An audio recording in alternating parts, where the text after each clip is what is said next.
Namaste all, and welcome again to Evenings with Sraddhalu. He will be continuing with the record of yoga, and today's subject is flowering of Siddhis. There will also be a number of questions that he will address. Namaste, Sraddhalu. Namaste, Narad. Happy to see you always, and thank you for the introduction. We are continuing with the topic of our study of the record of yoga, and particularly at this point, the Siddhis. But before we proceed, I wanted to touch upon a few things. There have been a few emails or requests asking for how to send questions. If you're watching live, you can type in the chat box. Otherwise, you can send your questions by email to the email ID integralstudies.in@gmail.com. We have also a special announcement for all viewers. I'm reading out the text which is sent to me by email. As an offering to the Mother and Sri Aurobindo for Sri Aurobindo's birthday, 15th August, the transcription team of Shanta, Rinke, Anita, Srivalli, Monica, and Shiva has uploaded Evenings with Sraddhalu series transcripts up to 155. We hope to catch up on the backlog soon. From 136 onwards, it is in the new format with auto translation widget enabled.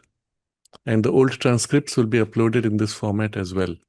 So I've put the link in the description box for this. It is on the website of integralstudies.in. You will find there the list of all the transcripts of these sessions. And on top to the right, there is a little widget. You can drop down and pick any language and it will translate to that language. So for those of you who were unhappy that we didn't have it in many languages, at least on the text, you can read in the language of your choice. And at the bottom left, there is a little box, which is a search box. And you can type any keyword and it will find among these transcripts that keyword. If you search for Tesla, you'll find 3 or 4 talks which have the word Tesla in it. Most of these have been, and that's the transcription team, has been proofreading also, so wording should be accurate. And eventually, when all of them are available, you'll be able to use it for anything easily. So I want to express my deep thanks and gratitude for the whole team which has been working. We have also one question from Sergey. Please include translations into other languages. And this is, I think, with the translated text which appears while you're watching the video. There, it's a little different. Immediately after the session, for about 24 hours, typically 48 hours, it's only available in the original language, in English. But after about 48 hours, you can click on the button to show the subtitles, closed captions. And then in the options, you can pick the automatic translation into any language that Google will do by itself, which may not be as accurate as these transcripts and the translation that comes from the transcripts. But that's easy to see as subtitles in languages while you're watching the video. But they're activated only after about 2 days. So as such, I have to do nothing. It's automatically done by YouTube. So that's also available, but you have to wait a couple of days. There was one question from Luke. In the 3 previous Evenings with Sraddhalu detailing with Siddhis, you have referred to the 6 limbs of the integral yoga, plus a preparation before them. In which of Sri Aurobindo's writings are these elements described? So the whole text of the framework of the integral yoga you will find in Sri Aurobindo's fat book, The Synthesis of Yoga. And the main structure of the integral yoga itself is in part 4. Part 1 is an introduction. Introduction is a 5-chapter introduction, which is part 0, you may say. Part 1, 2, and 3 are the yoga of works, yoga of knowledge, and yoga of love. Part 4 is the integral yoga proper. And chapter 10 within part 4 particularly is titled The Elements of Perfection, where Sri Aurobindo lists out these 6 limbs. But the chapters before give the broad structure or approach of the practice of the yoga. And there the purification aspect is developed over 2 or 3 chapters. Subsequent to the description of these 6 limbs, which is in this chapter 10, are the actual means of practice of the limbs which follow in exact sequence in the following chapters. The entire structure of the integral yoga is presented sequentially. I'm highlighting this a little bit because it will be a topic of a discussion maybe a month or 2 from now, where some people have tried to confuse you by saying he wrote something different from what he practiced, etc. That is not true. What he writes is exactly the sequence of the framework of the integral yoga. And we will see then, maybe 2 months from now, why these people are spreading these false stories and what is the agenda behind to harm Sri Aurobindo's message. There is also, if you're interested, for Luke and others who might want to delve deeper into these limbs, we had, as part of the evening series, we had discussed the framework and practice of the integral yoga, and that begins from the EWS 82 till 107, and I've put a link for that for the playlist for those of you who are interested.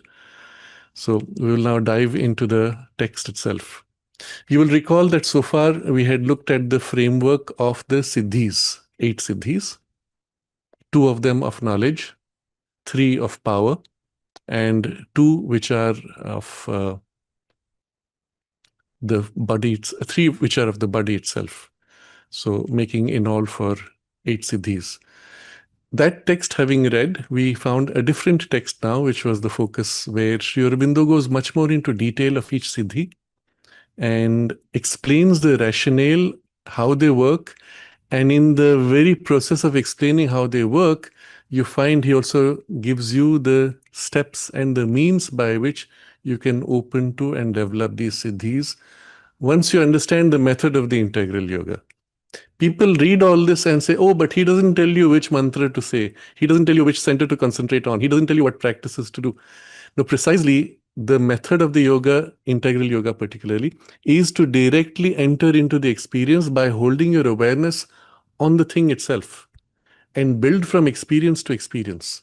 So this is part of the discussion you will find in that previous series of the evening's talks from 82 onwards, where there's one topic which was called the direct method.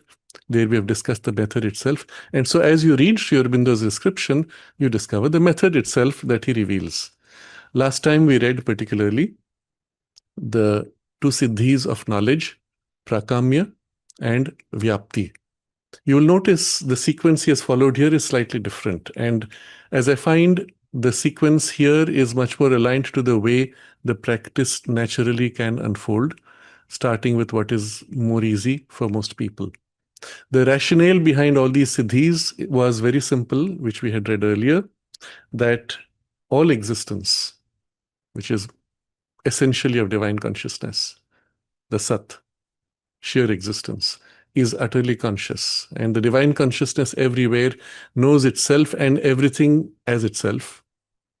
It in us also knows itself and everything as itself and in itself. So in some sense, the more you align with the divine consciousness and join with it, its spontaneous self-knowledge tends to become yours. The way it acts in the world spontaneously by its movement of power tends also to align in your consciousness and becomes yours. This is, at a very essential level, the whole movement. Therefore, inevitably, in the growth of your consciousness, Godward, especially in the framework of integral yoga, which does not abandon the world, but seeks to manifest God in world, the manifesting aspect of the divine then organizes itself in you and works through you, which means inevitably these siddhis will unfold. In the way we have approached it so far, we have always tried to see the siddhis from the point of view of what is already latent in us. And the last time, particularly when we have gone through in detail with prakamya and vyapti, we looked at it in this way, that there is already something. How do you amplify that, intensify, direct, and then step by step deepen and develop? And if you have experimented with this, you will find already that based on what we discussed last time, something of this ability functions. Not very organized and not very regular, but it's there, and it's not such a big deal. In the text we had read earlier, there were four criteria we had to follow to ensure that we do not misuse the Siddhis. And one of those, the most important ideas there was that it is a natural functioning. It is the functioning of nature, perhaps a higher nature. Nevertheless, nature in us and in itself does not require even a spiritual development. But as part of the spiritual development, that awakening of higher nature would inevitably lead to this. And Sri Aurobindo used the phrase that we should see this as the flowering out of the normal working of nature. And it is this word that I want to catch. Why flowering out? And it's very suggestive. In the structure of the flower, there are many petals. The petals are also layered. So there is the outer layer of petals which open out, and then an inner layer which can then open, and then a still deeper inner layer, and still deeper all the way to the bud, which then fully opens and reveals itself. In that sense, our human development often takes this form. The most outer parts, the most crude and coarse, first have to develop sufficiently so that something of the inner can begin to come forward and has a flexible enough and conscious enough basis through which to act. When that comes forward, it infuses itself into those coarser layers, refines them, lifts them up, and prepares for the next layering of petals, capacities, faculties, powers to start flowering out, which then infusing in all the other layers raises, refines them, and so on. So it is natural for us, as part of this process and this sequence, in the flowering out of your nature, that these powers also will flower out. We have so far dwelt on two powers, especially last time when we went in depth. The prakasha of the senses, the luminosity of the mind consciousness amplified, turned through contact of mental sensation and mental awareness, leading to the senses perception.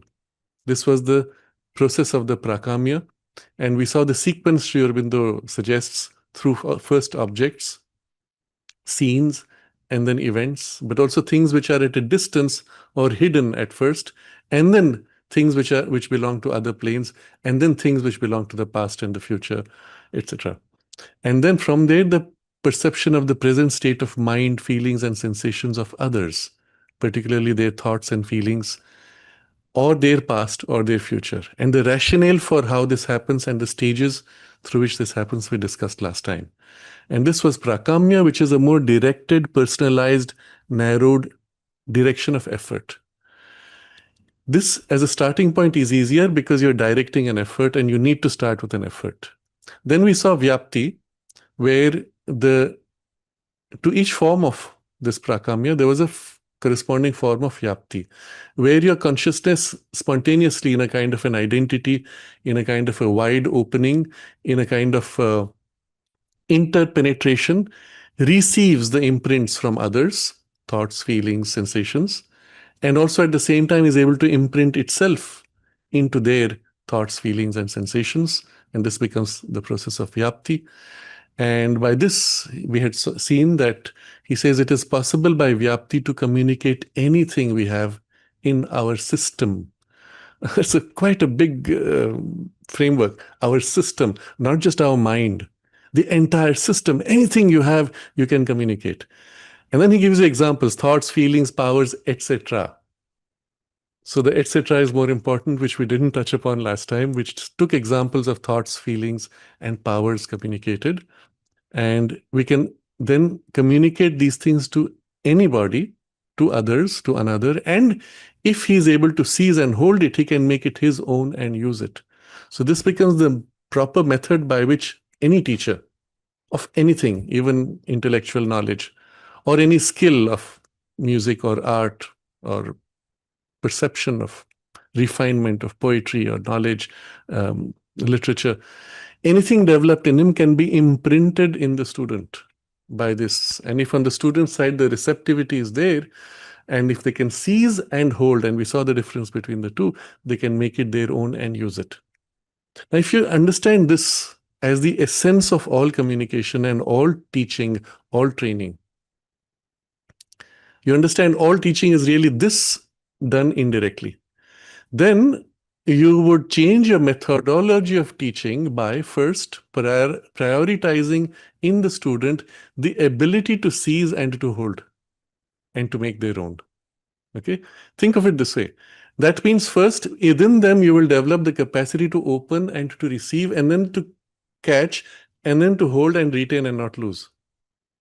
Build this capacity, and this student now released in the world will learn everything from everyone without limit. You understand how important this ability is. And this was, in fact, the approach in the Indian educational system going back many thousand years, especially in the yoga-influenced educational system. I'm sure there would have been those who were more rote-based, inevitably, that's human nature. But wherever there was an attempt to lead to some deeper skill, capacity, or even spiritual experience, the building of the capacity to open and be receptive was often very important, which was one of the reasons why you will see in many of the old stories, the disciple would be first asked to serve the teacher with humility, with love, with affection, with a sense of self-giving and identification, so that they would align and attune over time. And through sustained contact over days, weeks, or even months, there would be an affinity and alignment in which this power of prakamya would directly imprint into the student whatever the teacher holds.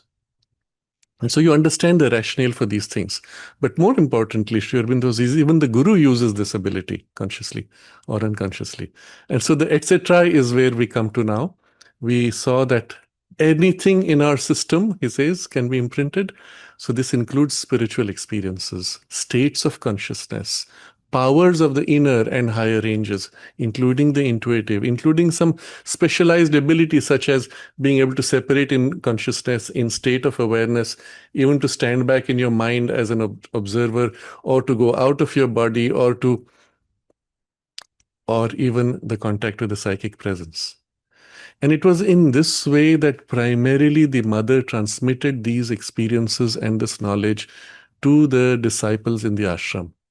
It was done in many ways, directly, indirectly, but the most direct methods that she used was in the morning darshans, when she saw the entire group of disciples from the balcony, infused in them the necessary force, or imprinted the state of consciousness required, and they had to do nothing except open and be receptive, and particularly seize and hold and make their own.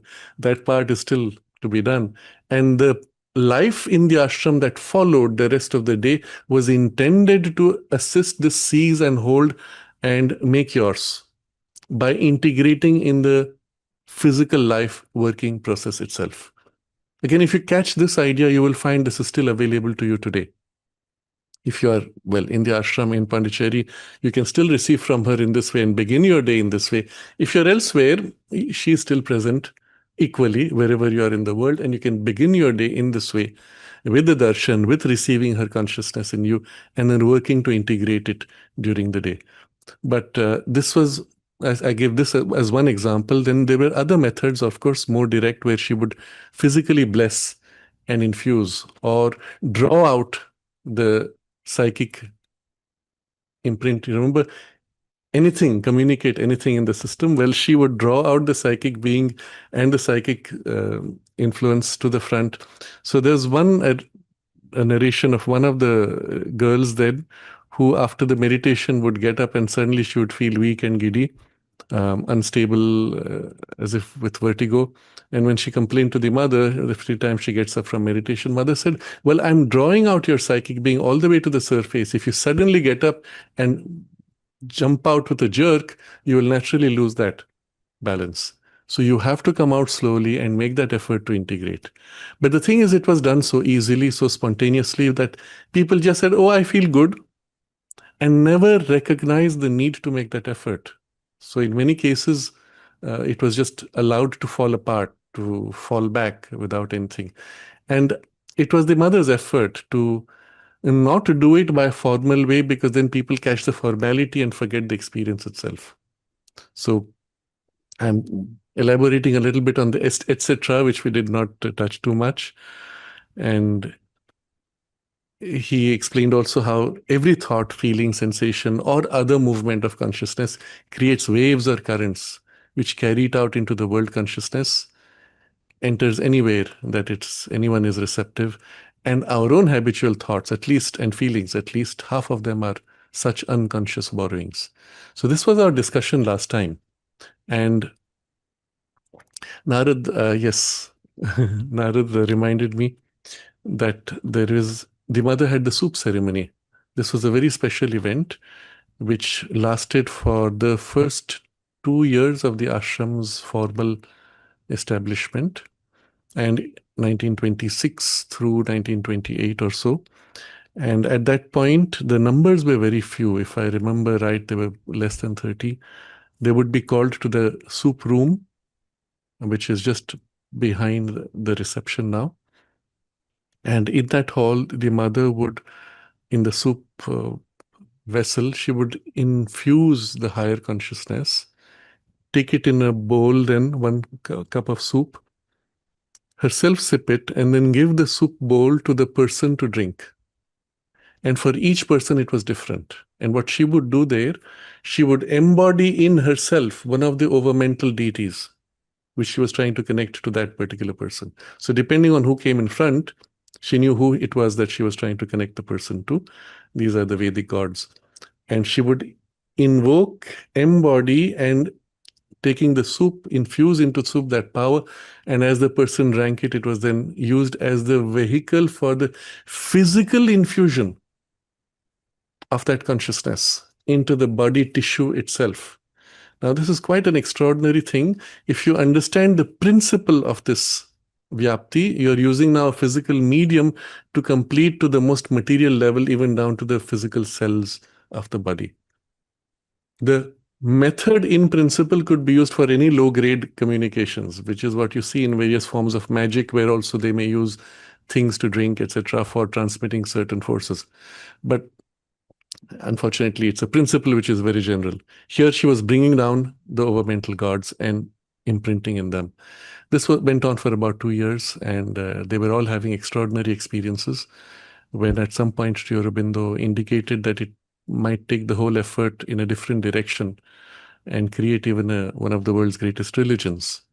And a decision was taken by them to dissolve this and to aim directly at the supramental, bypassing this domain of the overmental beings.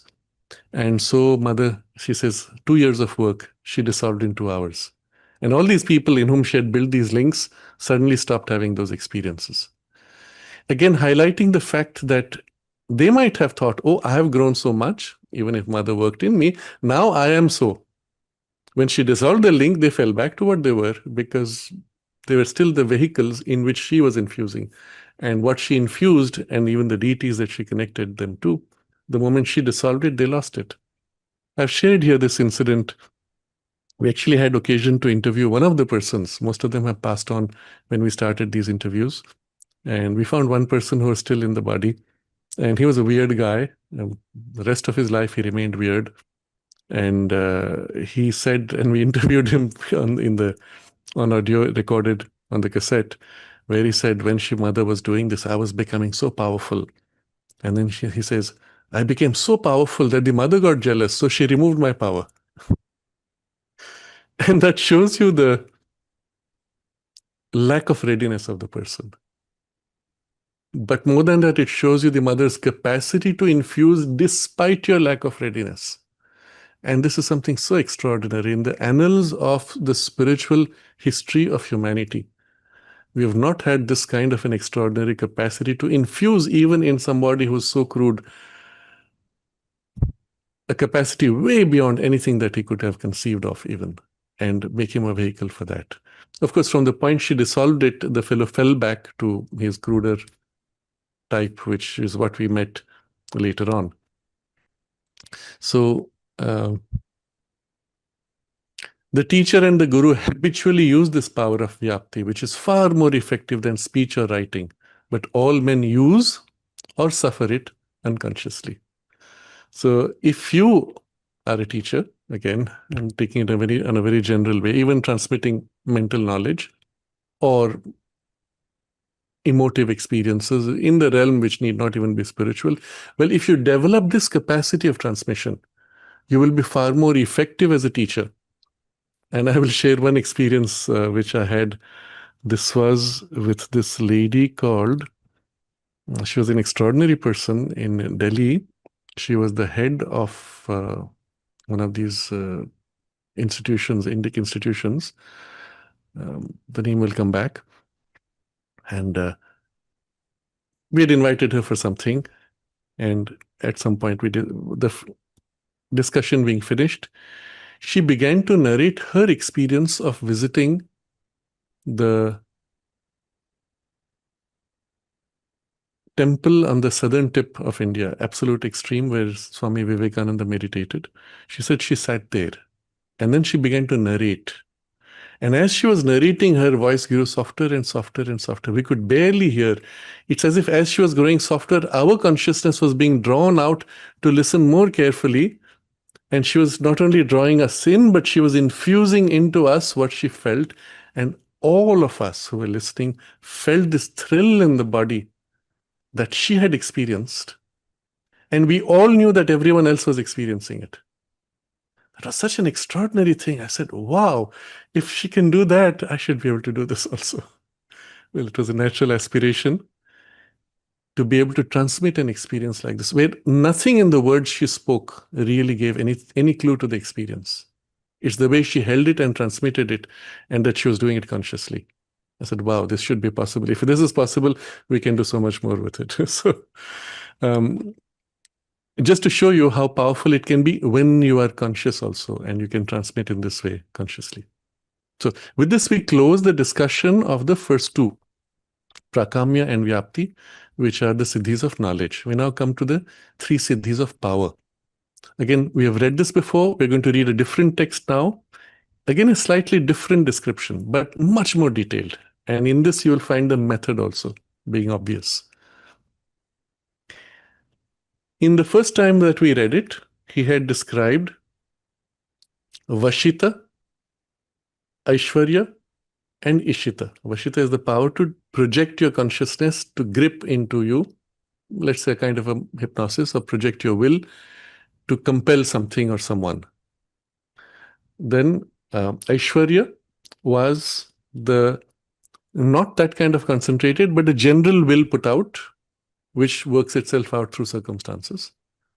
And the third, which was, so to say, the peak of this whole development, which was Ishita, where simply the fact that you need it creates a ripple and evokes in the circumstances the outcome. So instead of following this sequence, Sri Aurobindo puts the second and third first, and the first he puts last, and you'll see why. Again, remember, this is more practice-oriented, so there's a natural unfolding in this sequence, in the flowering. So we look at Aishwarya first. The link for the text of today also I have put same as last time.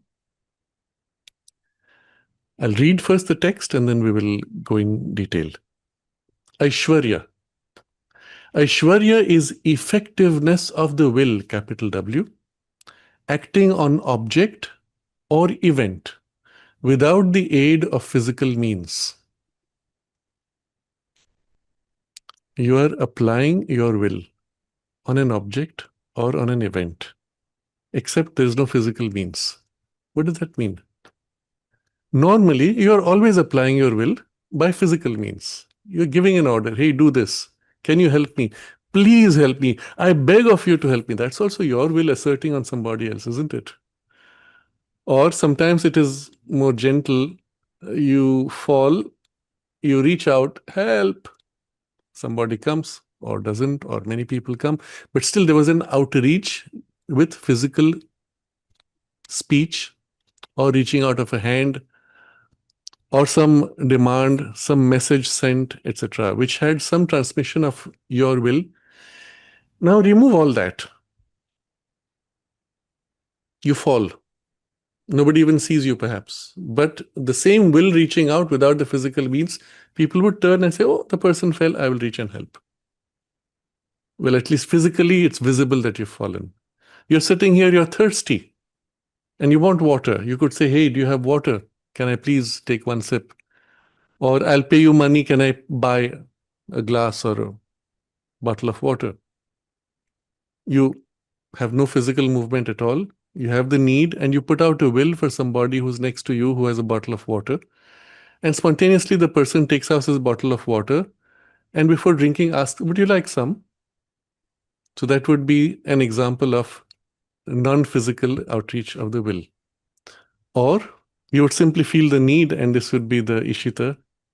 You feel the need and the person spontaneously takes out his bottle and offers it to you. You never even applied an intention on him. So in Aishwarya, you're applying an intention. Aishwarya is effectiveness of the will acting on object or event without the aid of physical means. How does it work? Now he gives you 4 methods, and they represent 4 degrees of perfection of the power itself. It may work, 1, by pressure or tapas of the Chaitanya straight on the object that has to be affected. 2, by pressure or tapas of Chaitanya on the Prakriti, either the general world Prakriti or Prakriti in the object itself, to bring about directly the result intended. We'll elaborate on each of these. 3, by pressure on the Prakriti to bring about circumstances that will compel indirectly the result intended. 4, without pressure, by a mere thought, that is will, the ajna, command, or ajnanam of the Ishvara, which Prakriti automatically obeys. The last is the highest power of Aishwarya and its supreme Siddhi. For here, Chit and Tapas become one as in the will of God himself. So 4 degrees in which your consciousness and the intention concentrated in your consciousness are initially fragmented, they're different, they're operating independently and increasingly united until in the 4th, they become as if the working of the will of the divine. So remember again the rationale for all these siddhis. This is how the divine acts in the world. You being separated and fragmented from the divine, you have to use indirect and fragmented means. When in consciousness you approach the divine more and more, you begin to align with the divine means of working out its will. So realistically speaking, nothing unusual. It's a natural working, flowering out. But let's look at the 4 degrees. In all 4, it's the effectiveness of the will acting on the object or event without physical means. Now he is making this distinction, object or event. And it's important to understand, initially the working of the will is easier on an object, later on events. The working on an object would be, for example, this outcome. I want water, or I want this object to be taken, placed elsewhere. I want this work to be done, etc. So there's a particular object and outcome that you are aiming for. But on an event, it is much more complex because it's not one object, it's not one person, it's a combination of many different forces. And the event itself could be intended in a very general way. For example, Sri Aurobindo could put the will for India to become free. Now, this is such a broad action that you do not even need to worry about through what means, who will be the persons who will work for it, what will be the method by which they will work or succeed, what will be the method by which the British will withdraw. You do not have to concern yourself with any of these. And this would be the proper working in the highest working of the Aishwarya. That you put the will for India to be free. And then the will itself now goes about and does its work. How is what we will understand now. This is too broad.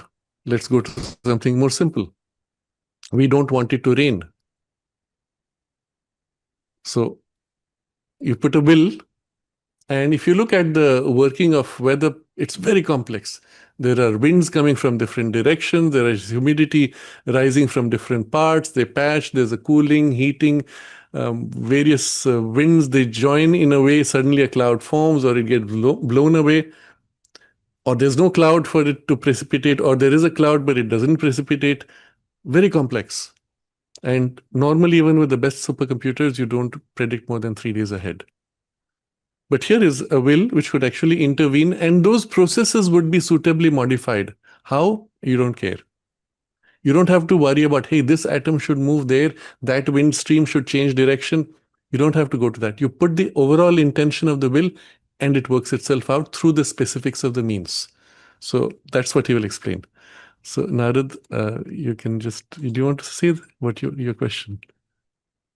We'd like to hear you. I had heard that Sri Aurobindo actually put the words in Churchill's mouth. Or Yes, did he actually just work on the events? both. That's a very good example. During the Second World War, you will recall Sri Aurobindo wrote this in a letter initially, that he watched the whole unfolding of the war without taking sides. But once it was clear that the Axis powers represented an Asuric outcome, that's when he took a side and put his will. And he says the moment he put his will, and this was, I think, the Battle of Dunkirk, where suddenly the tide of the war changed. And from the point where it seemed as if the Allied powers were being wiped out, suddenly they held ground and pushed back against the Axis powers. Just that one intervention. So now when he puts a will like this, which is a general will for the reversal of those circumstances, that will operates through individuals who are open. It finds individuals. It finds out the specifics of how those individuals can or cannot act. For example, somebody who's strong, it gives to him an amplification of his power of fortitude. For someone who is attentive to details, it awakes in him the perception, oh, here's a weak point, we can aim there. For somebody who has a particular special skill, it gives him the special aim of that skill. As he shoots, he hits his target more quickly, more easily. All these specifics are worked out by the general will. Sri Aurobindo himself does not have to concern about it. Unlike what we will see later in the Vashita, where there is a more direct focused action on a person or their capacity. Here it's a general will which has been put. So yes, Sri Aurobindo was working on the circumstances generally like this, but on occasion, there was also the specific individual that he picked as an instrument. In this case, he mentioned that Churchill was a very good instrument. And so when he inspired Churchill was the point of contact through whom the force would act on the troops who were on the border, who would listen to Churchill's broadcasts, and the force would act, and as the words were spoken, they would feel hope, strength, courage, etc., which on their own they would not have got. So that was Sri Aurobindo's force working. Naturally, because it's his force working, and Churchill is an instrument with a mind and a skill and power of oratory, Sri Aurobindo's formation of words and thoughts also naturally took shape inside Churchill's consciousness. So the way we will speak in human terms, we will say, oh, Sri Aurobindo put the words in his mouth. Yeah, kind of. It's not exactly like that. It's not as if Churchill becomes a puppet and mouths without knowing. It's Sri Aurobindo's consciousness entering his mind, seizing upon his power of oratory, lifts it up, infuses it with force, and naturally gives to it phrasing forms which are natural to Sri Aurobindo's consciousness, but to which Churchill is sufficiently familiar or capable of expressing. And so you will find those very interesting similarities between some of Sri Aurobindo's early writings, certain phrases he uses, and Churchill's own as he speaks, and which, of course, we also know the mother confirms this, that every evening that inspiration was working. But it does not mean, again, that Sri Aurobindo has to be sitting, oh, he's going to make a broadcast, it's going to start in 5 minutes, and I have to concentrate while he's speaking. It's not like that. That would be closer to the Vashita method. Here in Aishwarya, he puts the general will and power on Churchill in and around him and through him. Whenever Churchill speaks, he is now held in that power and it acts. Whenever Churchill opens to the help, the power acts more effectively, more intensely. And so it also acts in Churchill's general life without any specific intention held.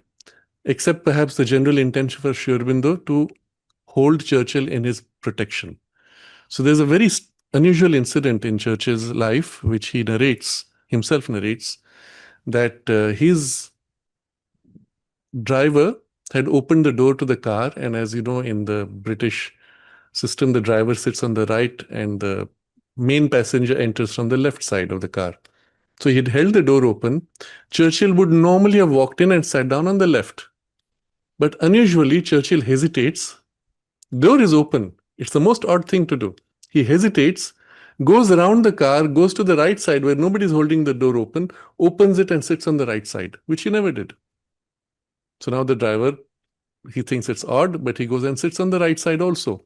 That's where he's driving. And as they're driving, driver is on the right, Churchill is on the right. And suddenly, a bomb falls close enough that the force of the explosion lifts the entire car and would have turned it upside down. But because both of them were sitting on the right, and Churchill says, my meat saved it. His body is very heavy.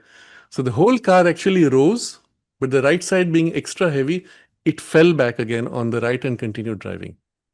Had he been on the left, the car would have flipped upside down. Now, this is a kind of detail which Sri Aurobindo does not have to monitor and follow. Oh, there's going to be a bomb in 24 minutes from now. It's going to be like this on this location. So you don't have to do that. He has put a general will for the protection. The will works itself out in the specifics.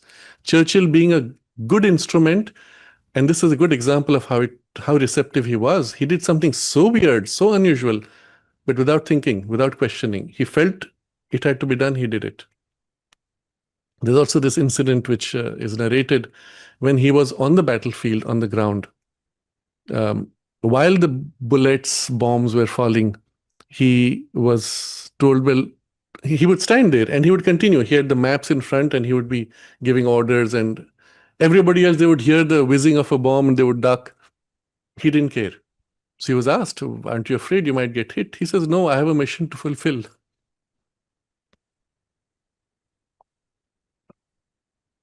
And he says, I know that I'm protected. As long as I have to do this, I will be protected. Where does this knowledge come from? The deep conviction by which he's not afraid of a bullet or a bomb falling on him. That made for a good receptive instrument. That even the conviction of the protection, he could feel and live by it with faith. If within him there was the faith, yeah, I feel that, but can I trust it? Is it God? Is it not God? If you start mentalizing and questioning and allow the doubts, that weakens your ability to receive. So he was a good instrument. He got it. He knew it. He held it.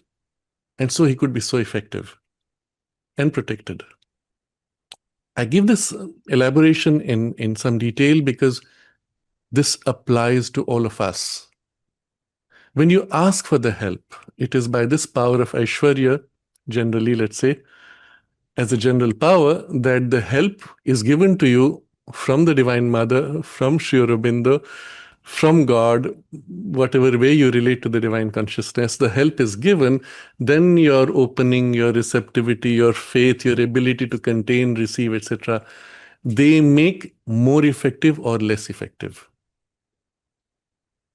Or another letter of Sri Aurobindo I draw upon where he says that the help is always given, but when you call for help, the help can be more effective because in the act of calling you open and there's the action, that the receptivity which comes with it. If you don't call, you're saying, hey, I need help, but I'm too busy. The help may be there, but you're holding it back with your own closed poise of consciousness. The act of calling makes you open to the source of the help, and so the effectivity. But it is this very power. Except now we are operating in this power from an individual poise upon the world or upon events or objects around us. So first we observe the distinction acting on object or event without the aid of physical means. You could combine the two. You could have physical means with this power.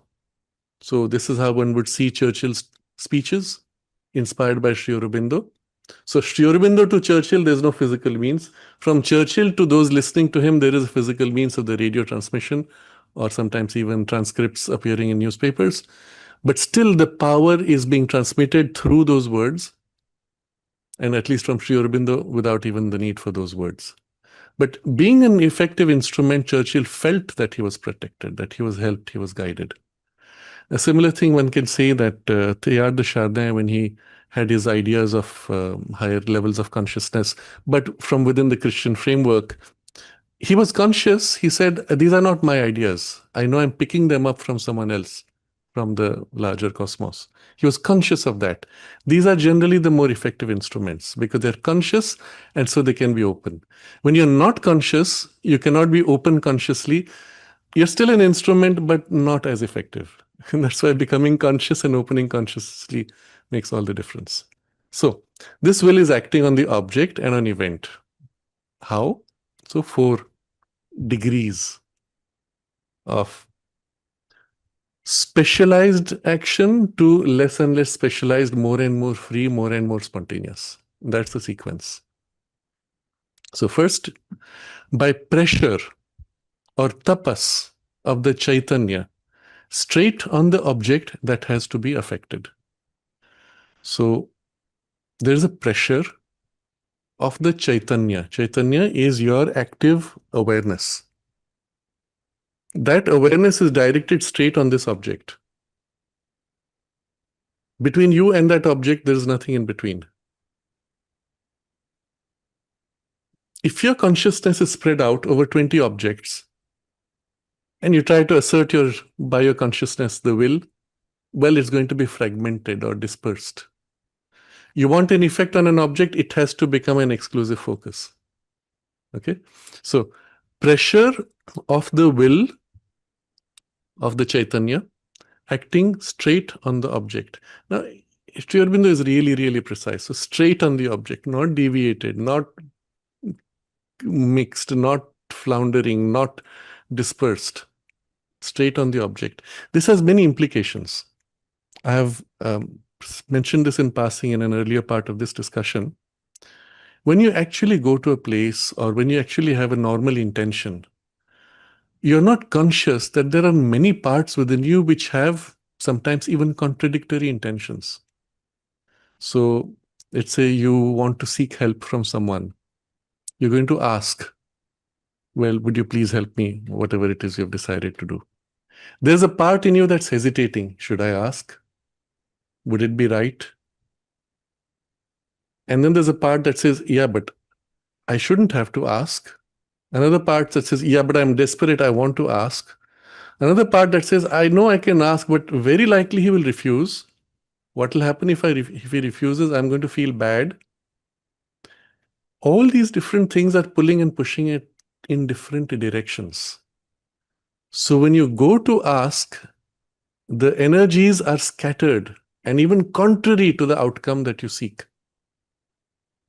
Because they are all cross-connected, the actual energy of the will or intention is also that much weaker, ineffective, dispersed, etc. Now, set aside, remember, we are not going to do physical means. So you put an intention for an outcome. Let's say, I don't want the rain to happen tomorrow for such and such a function. Oh, it shouldn't rain. Oh, it shouldn't rain. What if it rains? If it rains, oh, I must have a backup plan. I must do this. You have so many different thoughts going all over the place. And one little thought that says, oh, please, it should not rain. Consider how much energy is being lost in that dispersed wallowing in fear, worry, and other thoughts. Now, reverse this. Consciously direct all your awareness to that one thing. It should not rain tomorrow. When you're aiming now for a specific outcome, still, it's too big an outcome.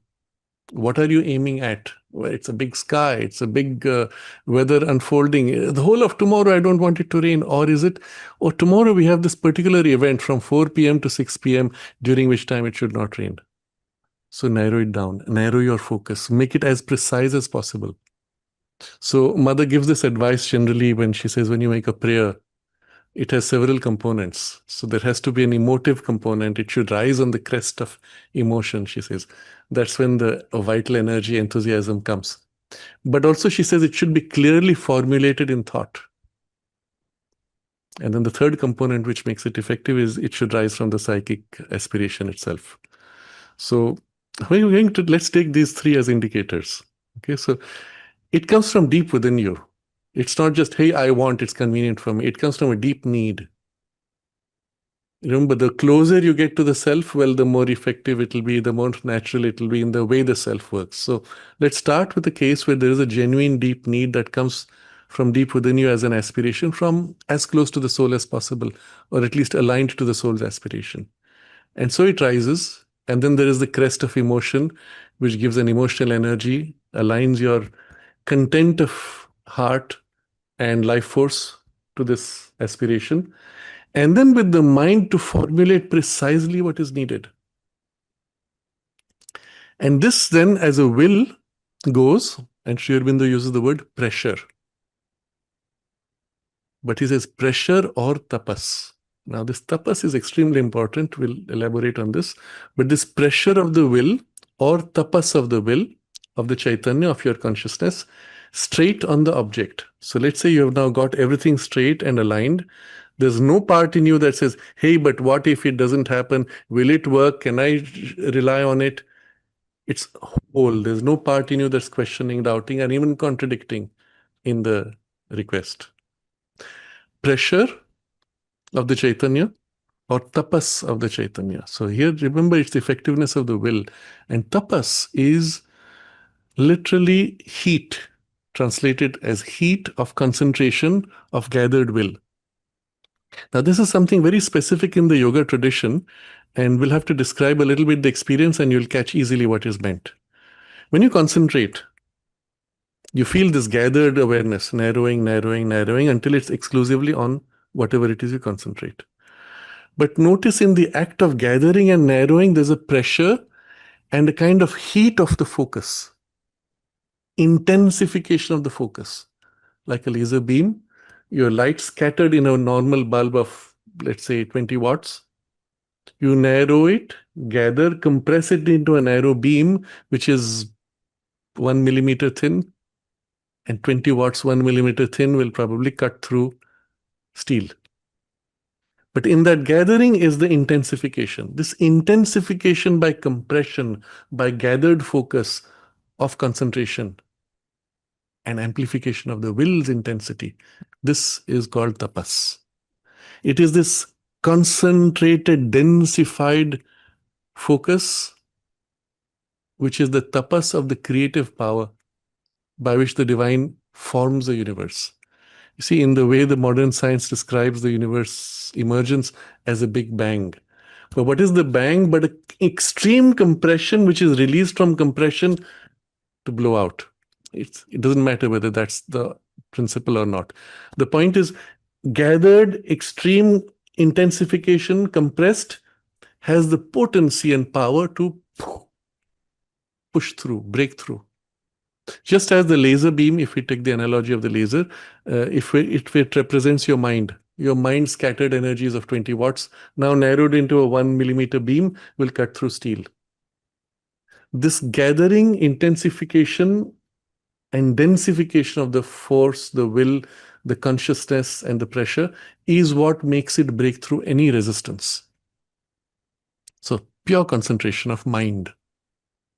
It's not just mind, it's the intensity of the consciousness gathered in the mind. This intensity of consciousness gathered is tapas. So yes, concentration is a form of tapas, but it's not just that. It's more than that. The content of it is not merely mental concentration. So it may work by pressure or tapas of the Chaitanya. So consciousness puts a general pressure. I want this to happen. Whenever you take a position in life for work, let's say you are now head, we're going to use a lot of examples of this kind which relate to our daily life. You're a project head. You are the organizer for a particular function or an event, and there are many people who are answerable to you. And you have an intention with which you approach. I'm going to make this happen. This has to come out in a particular way. That's the general intention and the general pressure in which your consciousness is gathering and pushing things. When you interact with your team, there is implicit in the team and your relationship with the team, the pressure of the direction you want them to move. Suppose you came to the room and sat down and said, hey, let's get this thing done. It'll be nice that we all do it. Okay, go ahead, all of you do what you like. There's no pressure. You come there, within you is this purposefulness. And you say, well, we're going to do this. It's going to happen. Now you see already your language, your form, your body language, the tone, the force you put, all these changes, and they are transmitters or they express this pressure which you are putting with your intention. On the other side, the person who's working in your team might feel too much pressure. They may say, oh, this boss is demanding too much, is pushing too much. I can't keep up with his pace or with his rapidity or with his demands of precision. I don't want to be part of this team. Or if he's a good instrument, he'll say, wow, under this boss, I can do so much. I'm normally capable of doing this much work, but this person, he puts so much energy, pressure, that I'm able to do 10 times more. It's so nice working with you. This pressure. How do you reduce it to words? You can say, oh, life force pressure, mind pressure. No, essentially it is tapas, of consciousness gathered, intensified. Yes, it also acts through mind, it acts through life force, it acts through other things. But it is pressure or tapas of the consciousness, Chaitanya, straight on the object that has to be affected. So here you are precisely directing to that object, to that cloud, no rain, to this person, get up and move, to this outcome, no accident, or the arrow should hit the mark. Let's say you're even doing something like this. You're throwing a javelin. You're shooting an arrow with a bow. Implicit is also this pressure of tapas. It has to hit that part. And the more you're gathered, the more likely it's going to be accurate. You look at some of these people who are on the horse riding. They shoot an arrow and it hits straight. There is no way you can consciously control the horse's rhythm precisely that at that moment it will be aligned in a particular way. It's impossible unless there's a whole alignment of the will, and the moment of release and even the pointing of the arrow is all done by some deeper power within you that knows more than your conscious layer. What do you do consciously? Hold that intention of the pressure or tapas, and the rest works out through your own vehicle, through the horse. You're guiding the horse with your tapas and pressure, and the arrow, you guide the arrow even, so to say, to its mark. So here's a very precise narrow focus. Okay, so it may work by pressure or tapas of Chaitanya straight on the object that has to be affected. Now we go to a less narrowed effort. 2. It may work by pressure or tapas of Chaitanya on the prakriti to bring about directly the result intended. So not on the object, but on nature around the object. Now, in the parenthesis, he puts either the general world prakriti or prakriti in the object itself to bring about directly the result intended. Now let's take an example of a patient who's unwell. So as a doctor, you're desperate to save the patient. You're doing everything you can. It's a emergency situation, bleeding, etc. With your will, this has to stop. The heart has to beat. The bleeding has to stop. You do everything you can, of course, with physical means. But still the intention and the pressure is there. But here you're doing something more now. Let's say crisis has passed. The patient has to heal. Will he survive? So often at this point, touch and go, doctor says, we don't know. The next 24 hours will decide everything. What's happening in those next 24 hours? So this pressure or tapas, which you can put, and now you have no physical means, you've done everything possible physically. You put on the nature of the circumstances. The 2 things, world prakriti, world nature, or prakriti in the object itself. Now in this case, we would focus on the body of the person and the nature of that person and the body there. This person has to become healthy, has to recover, has to heal. And the pressure is generally on the whole machinery system, consciousness, energy, life force, everything is held in that pressure and tapas. It can be somebody sitting, some family member sitting next to the patient through the night, repeating some mantra or japa for prayers for the person to get well. Now, if it's not mere mechanical prayer, you're wandering, your mind is wandering and you're just counting beads, and you're holding an intention, and generally in states of desperation, people find themselves with this capacity. You're holding an intention. He has to get well. You do the prayer. The prayer is your way to hold attention, hold focus, and call for the help. Keep up the tapas and the pressure. On what? Person should get well. It's a general action on the nature of the person. Or this is Prakriti object of the object itself, or general world Prakriti. Now, for a broader outcome, a war, you would want an outcome which is, you can't specify one person. You need a much larger action. So you would put a pressure on the larger circumstances, larger nature. This war has to cease. So take a good example of the point where Sri Aurobindo's will reversed the direction of the Second World War. And that would be an action on the world nature, world Prakriti. There is a larger pressure he has already put. And at that time, you remember, he spoke of his 5 dreams, the first 2 of which had been fulfilled, and the other 3 were on the way of being fulfilled. And the largest of them was the next step in human evolution. When Sri Aurobindo says dream, it's his dream. It's not like he's leaning back on his armchair and says, I dream of a day when India will be free. No, he was working for it with his full power and the spiritual power, including this power. So when he is speaking of his dream, and we'll take especially the 5th dream because it's the most long-term, a new step in human evolution, it's not something he's dreaming in a fantasy. It's something he's putting his energy and pressure for. And this is a pressure on the world situation. Now imagine, I'll put it this way experientially, Sri Aurobindo holds the entire globe of the earth in his consciousness, like an embrace. Himself in everything, identified with the whole of it, the whole of nature, of humanity and everything of the earth, including all beings and all processes of nature, all animals, all plants, everything. Earth consciousness and human consciousness in earth consciousness. He's identified with it, and identified with it, he wills this turn and this push. That's the pressure or tapas of Chaitanya on world Prakriti. And from the point he begins to do this, suddenly people start waking up. Hey, what am I doing? Is something I need to do. I don't know why I'm feeling restless. I'm not satisfied with what's happening. I have to do more.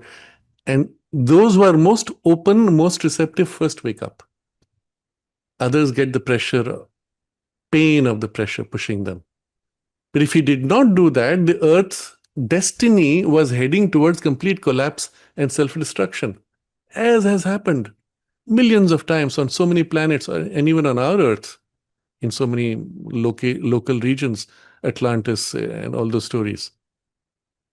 But this time he's literally, with his pressure, turned world destiny and set it into a new direction. The outcome of which, rippling on the pressure the tapas built up, unfolding over a few hundred years perhaps. But he has changed world destiny. This was the work of the avatar. So by pressure or tapas of Chaitanya on the Prakriti, either the general world Prakriti or Prakriti in the object itself, to bring about directly the result intended. So again, here he's using the word directly.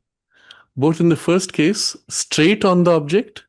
Second case, directly the result. Now, you're not straight on the object. You are on the nature of the object, but the result is directly intended. This outcome. In the third case, you're not putting directly, you're putting indirectly. That's the big difference. So in the third case, by pressure on the Prakriti to bring about circumstances which will compel indirectly the result intended. Interesting. I'm tempted to give a more topical example, but let's take the war in Ukraine. Directly, intervention would have been, both sides wake up, hey, we have to stop. When they refuse, you work indirectly. So indirectly, you change Prakriti, which will compel indirectly the nature. Suddenly the manufacturing stream breaks down. Ships sink. Planes crash. Weapons don't reach the spot. What happens? You don't have a choice. You're compelled to now accept peace. That's how indirectly works. So you will see so many important events took place even in the Second World War, where the sinking of a ship or a submarine or some such triggered a chain of reactions indirectly. And you would say it was fortuitous. So this third way of working, you're not even applying pressure on the person, and especially if it's a person refusing to change. In the case of the individual, that is Hitler, the direct action, if it had acted, he would have suddenly woken up and said, hey, no, this is wrong. I'm doing this wrong. I need to change this. He's not. He's closed. He's refusing. He's fixed on a different track. He's under possession of a different force, whatever the case might be. So at this point, pressure on the Prakriti, again, world Prakriti or Prakriti of the object, to bring about circumstances which will compel indirectly the result intended. And then suddenly things begin to break down, systems break down, communications break down. Suddenly there's a slip somewhere, the message was sent, but the person who was receiving at that moment fell asleep and something was missed. Indirectly, the things got delayed and so on. So compelling the outcome despite the person's resistance or opposition to it. So this is the third method. Now you can see at this point, your intervention on the person is least. I'm going to generalize this to Mother's observation when she said, if only humanity consented to change, then so much could happen rapidly without the pain.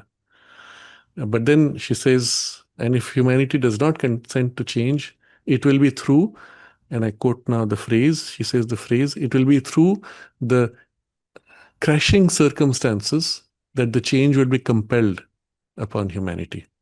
What is this crashing circumstances? And the changes of those circumstances is what we are seeing today. So many things are happening which compel you to question, is this going to work? Can I continue like this? I have to change whether I like it or not. Someone came and begged and said, listen, you need to make a change in your consciousness. Please do. No, I don't. I'm quite happy with myself. When circumstances start crashing, you say, hey, I have to survive. And you're forced to. So at this point, you see the most powerful, but also because it is indirect, generally because of lack of receptivity on your part, because it is indirect, it is also the most powerful, most compelling. But if you're resisting, then it's also the most painful. And then the fourth, which is most aligned to the divine working, without pressure. So in the first three, everywhere you saw pressure or tapas. Without pressure, by mere thought, that is will. As you think, the formulation of your thought itself becomes the will compelling. The ajna, the command, ajnanam of the Ishvara, it's the command of the Lord, which Prakriti automatically obeys. If you go all the way up in the chain, in the hierarchy of consciousness, well, intermediate, you have a consciousness and then you have nature, and the two are not aligned. You know, the spirit is willing, but the flesh is weak. I want to do, but I can't help it. My body is too weak, etc. You have a misalignment of your consciousness intention and the machinery through which it has to act. But as you go up the chain, the gradations of consciousness, the two become more and more aligned until at the highest level, what consciousness becomes in nature. So what consciousness wills, nature flows automatically as the natural outcome. When you align and live in that grade of consciousness, at that point, the mere thought, oh, now it's time, and it starts happening. The closest I remember right now of an example like this is the mother when she describes how she brought down the supramental light and force on earth. And it was on the 29th of February, she says she was in front of this huge golden door, which was preventing the supramental consciousness from flowing down. And then she says, I'm sorry, I'll have to draw from my memory, but the phrasing, the core of the phrasing should be right. She says, I knew and willed in an instant. Knew and willed. This knowledge will unifying is typical of the supramental grade of action. And so she is what she intends. And that thought is the will, that intention is the will. It is the command of the Lord, and nature must obey. That's the nature of that action. And breaks through. The decision made, the consequences follow. But also working from that poise, by the time it reaches the human grade, it goes through all those levels. So I'll give an example of this, which is the 1920. Mother describes how, and we'll read this text perhaps next time. Mother describes how she was with Sri Aurobindo and she suddenly declares India is free. And Sri Aurobindo asks, how does it happen? She says, they went as they came. And she gives this example. She's speaking in the past tense because there it is already done. That will became the action and it's achieved. But from there, nature, Prakriti unfolding, by the time it reaches the material grade, there are many resistances, diversions, influences, all trying to engage with what is now inevitable to happen. So because it's coming from there and it's the command that nature has to follow, no choice there. One way or other, eventually it's going to happen. You can only oppose to delay, you cannot oppose to prevent. So as you saw from that point, 1920, within 2 years, the British came to the negotiating table. India could have become free without partition. But the forces which came in blocked it, delayed it. Eventually, 1947, India becomes free, but with partition because of the forces. Still, it's only delayed. Eventually, partition will go whenever that happens. So an action from that grade has its consequence. Unfolding may go through all kinds of oppositions. Eventually, it will use even what opposes to its end. So, read again. Without pressure. So, there's no strain or stress on your part. Without pressure, by mere thought that is will, the ajna, command, rajnanam, of the Ishvara, Lord, which Prakriti automatically obeys. The last, this fourth, is the highest power of Aishwarya and its supreme Siddhi, perfection. For here, Chit and Tapas, consciousness and the intensification of the will, of energy, become one as in the will of God Himself. Now, this principle is reflected in a very reduced way in our consciousness and our human will, in a very tiny part, in a tiny layer, and even fragmented across many layers. So now if you go backward from fourth to third to second to first of the four ways by which this can work, you see how from the fourth, which is the most complete and spontaneous and inevitable, the third requires a push of a pressure on the Prakriti, but indirectly through circumstances, it will eventually compel, and you don't concern yourself with how.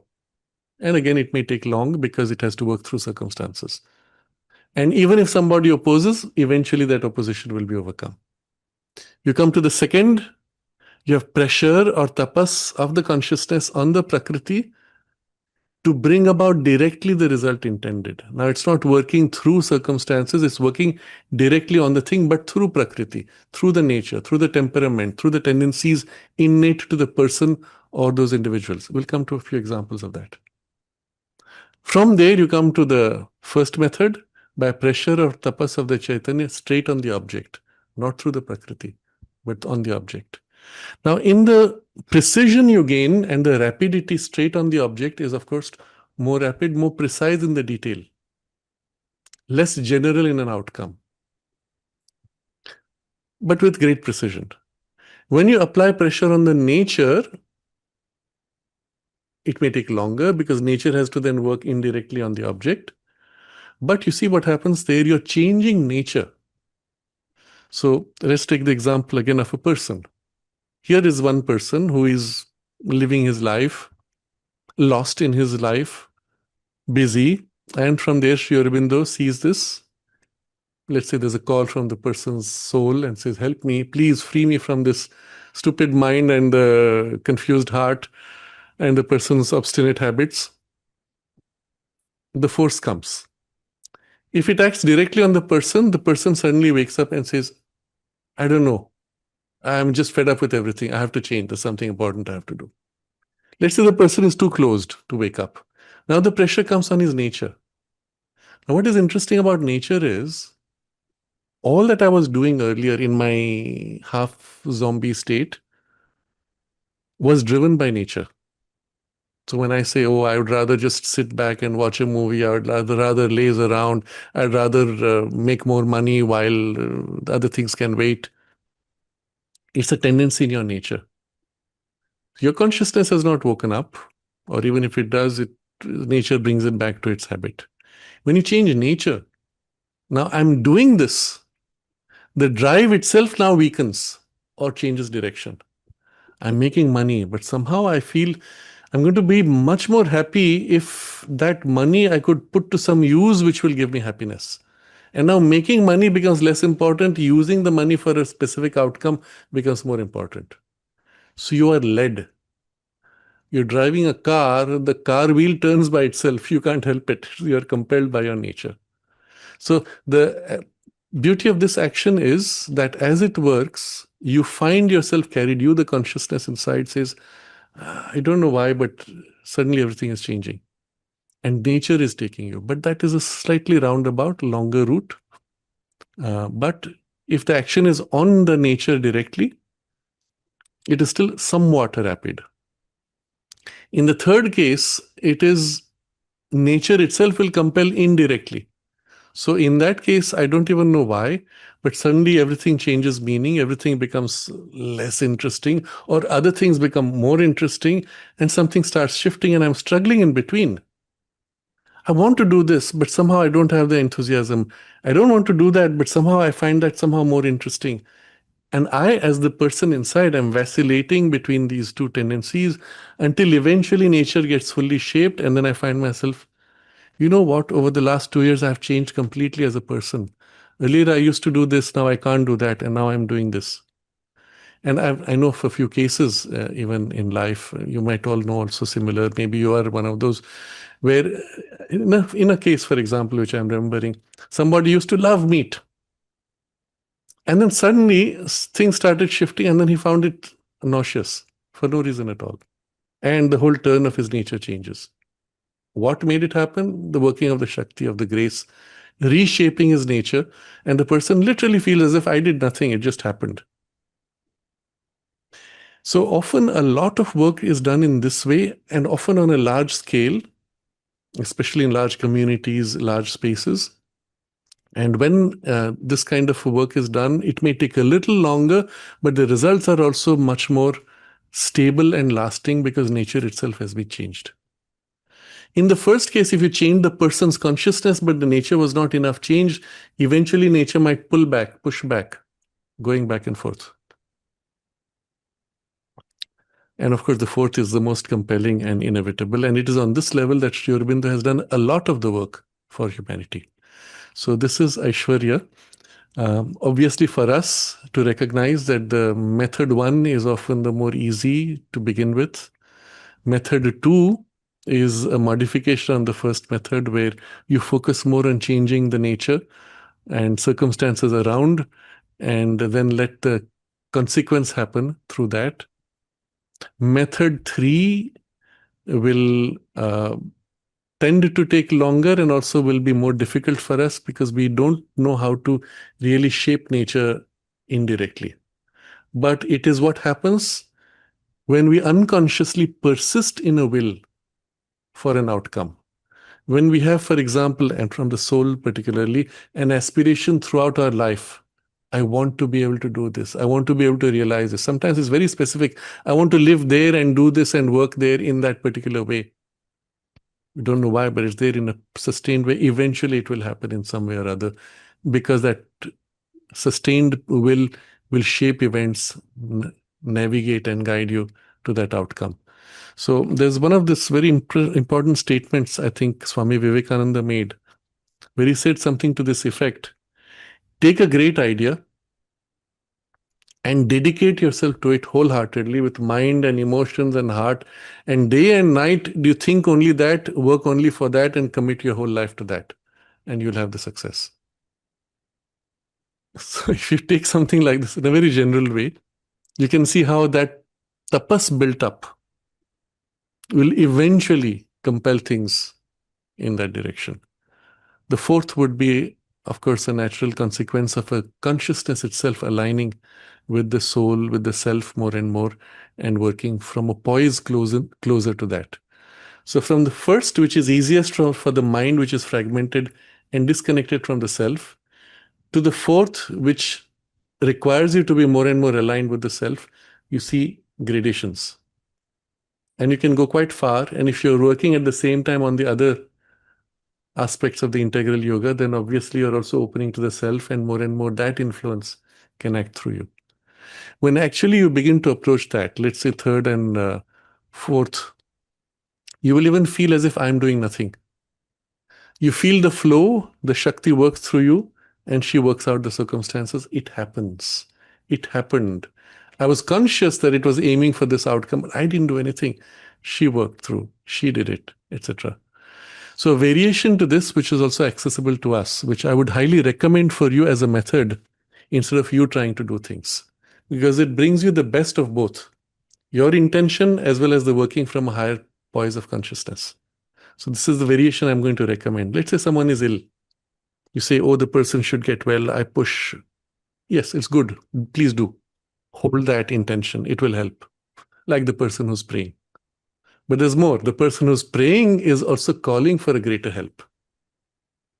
But instead of you calling the help with anxiety, you open yourself to the help and invoke the Divine Mother's force, her Shakti, her presence, her love.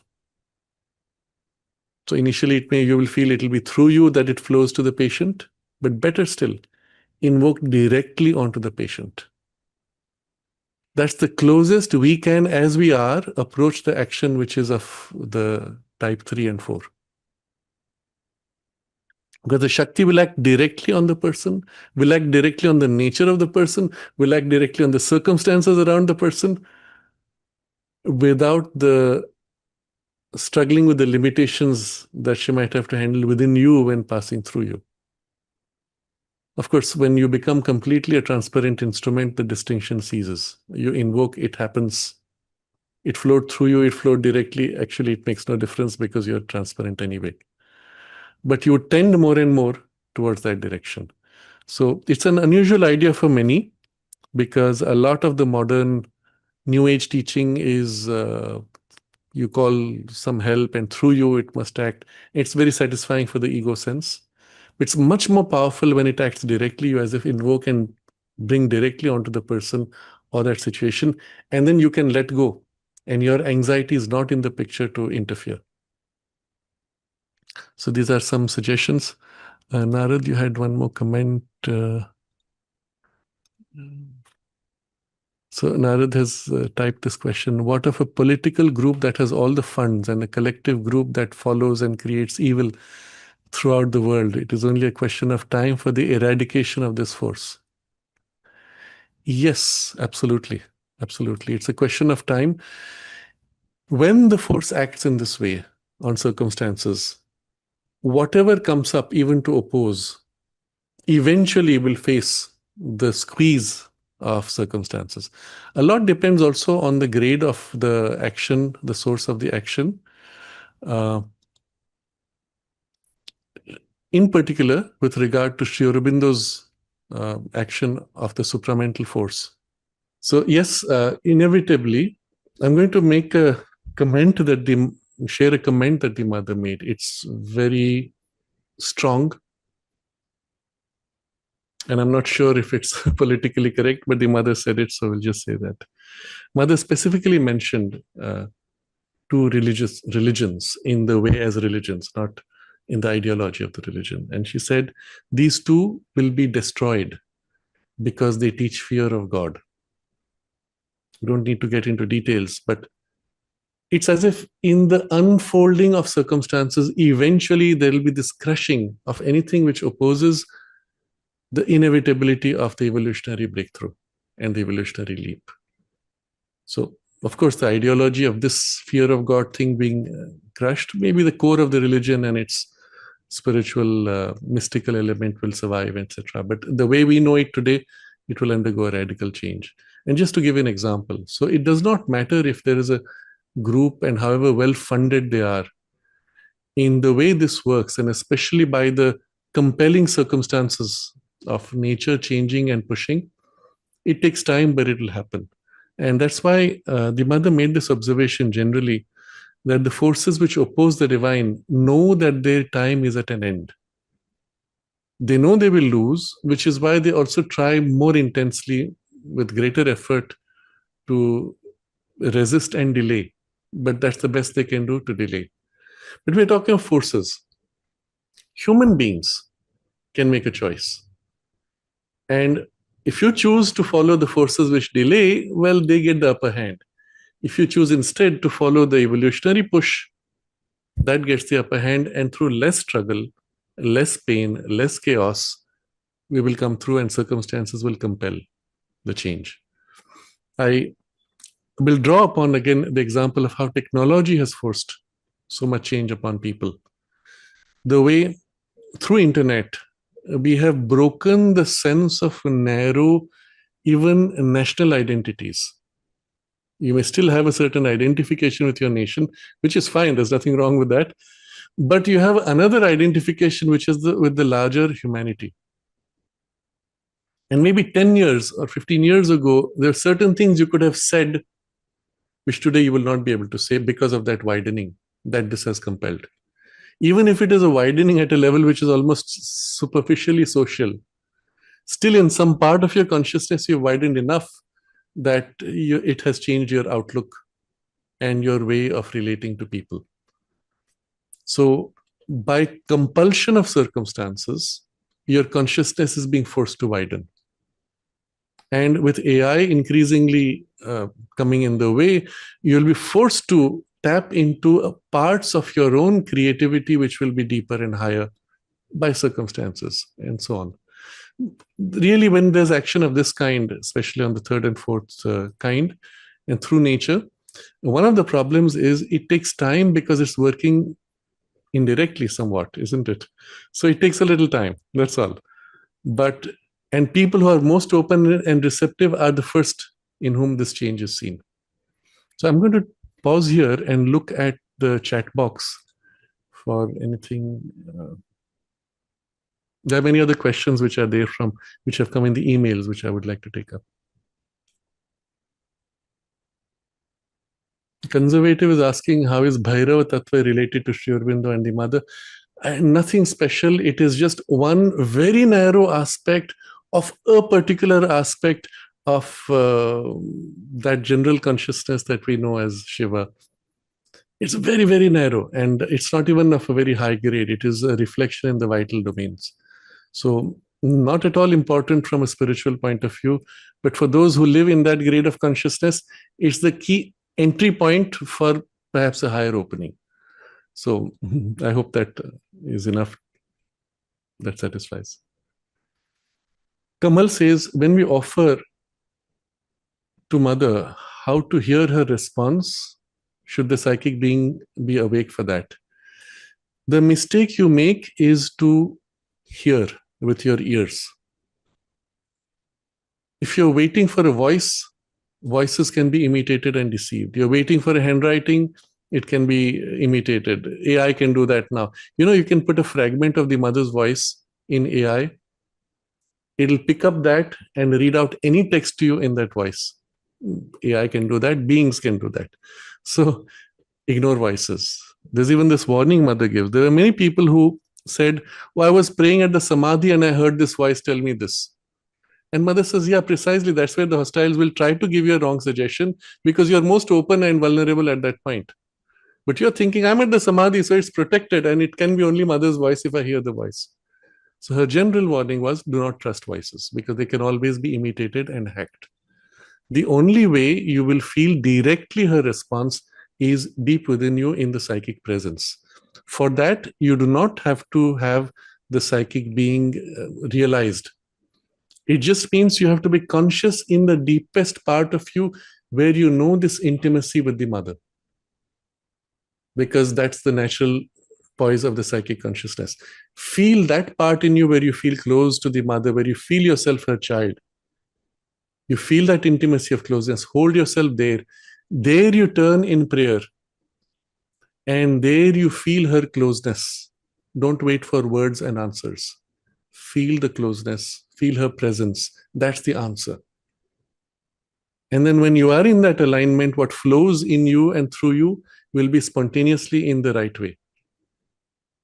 Or if something happens which is contrary to that, you will feel there a discomfort. No, I don't think I should do this. It doesn't feel right. I don't want to follow this anymore. And what feels right will be obvious to you. It will come in that way, in the feel of what's right or what's not right, what's mixed or what's true and pure.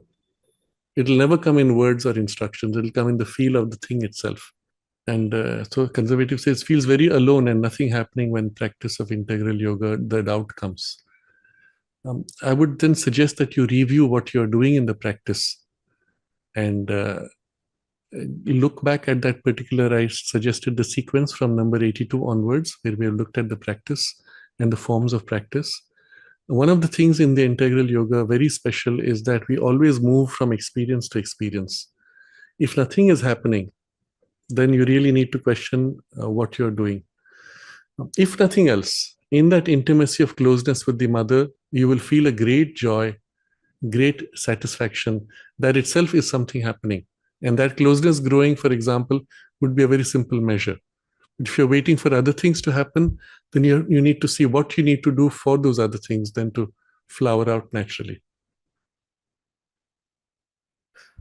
Nikhil asks, which Siddhi takes place when psychic joins with Jivatman? It's not about Siddhi. You can be awake in the psychic consciousness and have none of these capacities. These are capacities of nature which has been opened on a higher level. The psychic emergent may or may not have this at all. What will happen is, with the emergence of the psychic influence, you will feel closeness with the divine at all times. And when something is not aligned with the divine presence, with the divine will, you will feel spontaneously uncomfortable. You will feel what is true, you will feel what is mixed. That's all that it will bring. And so it will be like a compass, like a guide pointing you without error at each step. As you continue to refer to it, it will guide you through life. The higher opening to knowledge of intuition must come from the opening of intuition. The psychic will prepare the way for the intuition. The intuition joining with the psychic opening would make for the completeness of the knowledge from that point on, and a surety in the path. Okay, Overmind is asking, why did the mother fall sick and her body became fragile during process of physical transformation when she could have used her siddhis to heal the body? Why did she say that when Sri Aurobindo had the supramental force, he could heal anyone? Absolutely. Why did the mother say when? I thought Sri Aurobindo always had that force. Okay. I was in fact wondering about why that question, or when that question would come about the when. So first comment, mother's body became fragile because of biological age. It was not a requirement for the work that she was doing of the physical transformation. It was purely from biological age that the fragility came. But still the question would be, why not use her capacities to heal the body? She did. She did for a long time, maintained the body extraordinarily. Remember, at the age of 80, she was playing tennis with young people in their 20s and defeating them. So the capacity in the body was extraordinary. Even up to 1967, 68, 69, you look at her photos, you would think she's in her 60s. And you would not think that she's in her late 80s at that point. Look at the age of 90, 89, when she starts Auroville. And she's pushing all these people, literally bringing people from all over the world and giving them the impetus to build a whole new city, which may take another 50 years, perhaps. So if you see in her capacity all the way through, it's only at some stage biologically, on some level, that she found the means of what she was trying to do to transform the body, did not receive the support in humanity. And this is a very important point to understand. The work Sri Aurobindo and the mother did on their body was not just for themselves. The goal was, as the avatar, you plug into humanity, and every change you make in your consciousness must ripple out in humanity. You literally drag humanity with you. So this is a comment Sri Aurobindo made. If it was just for their own transformation, they could have done it long ago. But it would have left it disconnected from humanity.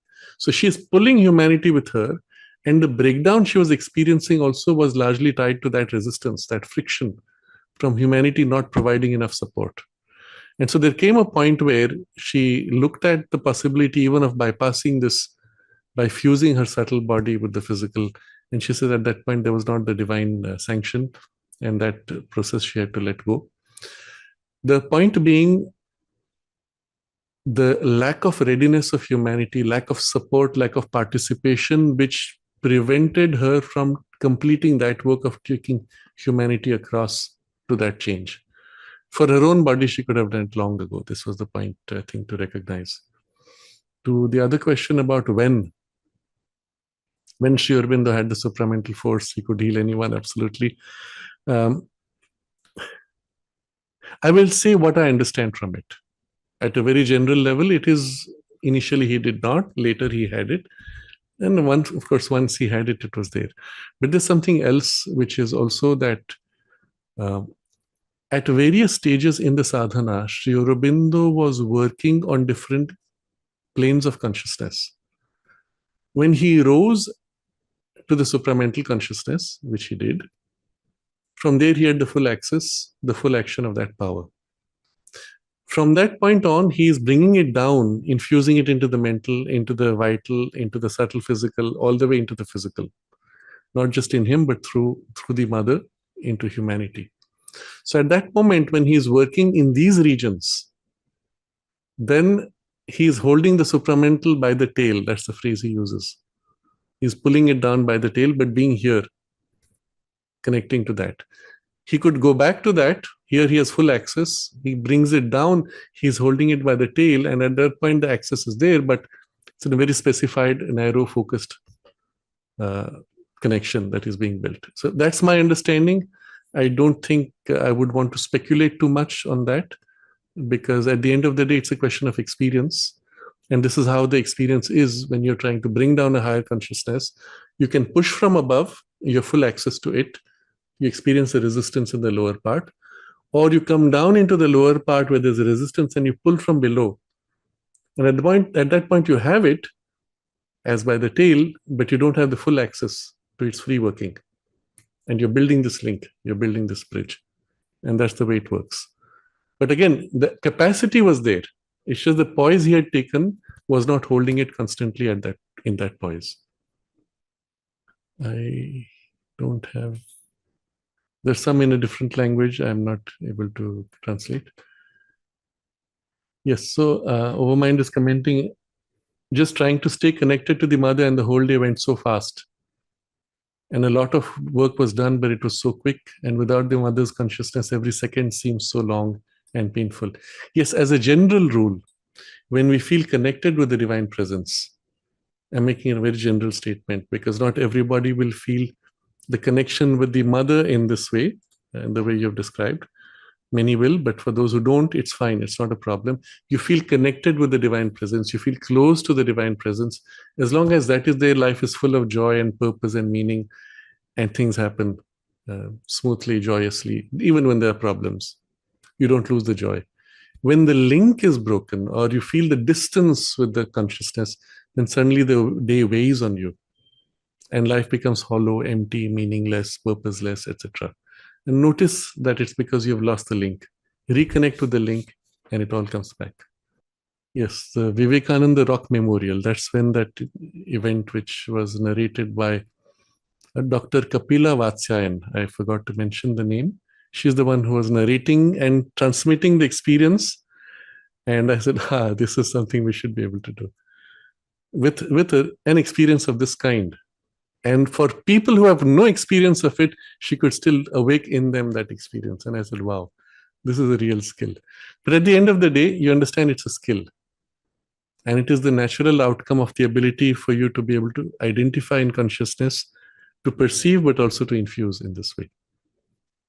Revati, is there any siddhi to keep close contact with the divine, just as in the physical space? I won't say it is a siddhi. I would simply say it is the part in you where you are already one with the divine is within you. Just become aware of that part. And you maintain that awareness, and with that, the closeness is automatically felt. And you don't have to be fully conscious of your psychic center. The space where its influence is strong is enough. There you feel the closeness with the divine. Not everyone feels it in the heart region, in the emotional or devotional region. Some feel it in the head. Some feel it in the way they flow out in work. I do the work as an offering, and I feel great joy because I feel in the work itself the mother's presence, and it's being done for her. And that's the point of contact. So where and how you have the point of contact may vary from person to person. But find that, because there's always something in you which has that. Hold that, and that's your way to keep the constancy of the connection. Okay, so EJH is saying, can I change my body and personality with some tapasya, apply pressure on the physical problem or pressure on the brain for more memory or better function? Can we change our own nature with this type of will? Is it the same technique for telekinesis?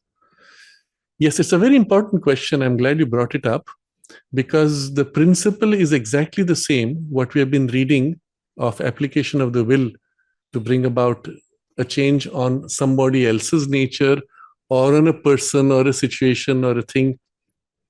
You could also bring it on yourself, on your nature. In fact, this is what we are all the time doing unknowingly. Well, not all the time, because not everyone wants to change oneself. But when you want to change yourself, this is what you end up doing. Except that you do it indirectly. What happens? You say, oh, I have a digestion problem, let's say. So I'm going to look up internet, book. Why is this happening? What can I do? What are supplements which will help? What is the exercise I can do? And then I start doing the exercise. I start eating the food. I take the supplement. With what? With a one-pointed intention of pressure of will for that particular outcome that I want, isn't it?